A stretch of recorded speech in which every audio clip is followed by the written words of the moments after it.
Welcome to EncycloHub. Here we are discussing MA Psychology. Questions. Before starting this, I want to share something. We provide all type of question solution in PDF and handwritten. Also, if you need answers of any type of subject or course, you can contact us on our WhatsApp number 900-936-8238. Now question. Answer the following question in about 1,000 words each. 15 times 3 is equal to 45 marks. 7. Describe the various instruments used in collecting data through survey research. 8. Explain the different types of variables. Section C. Answer the following in about 50 words each. 10 times 3 is equal to 30 marks. 9. Ex post facto research. 10 steps of evaluating data in qualitative research.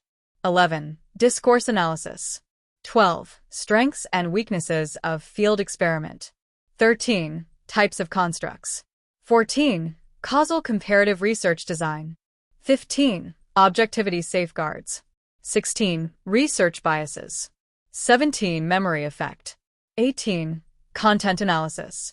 Thanks for watching.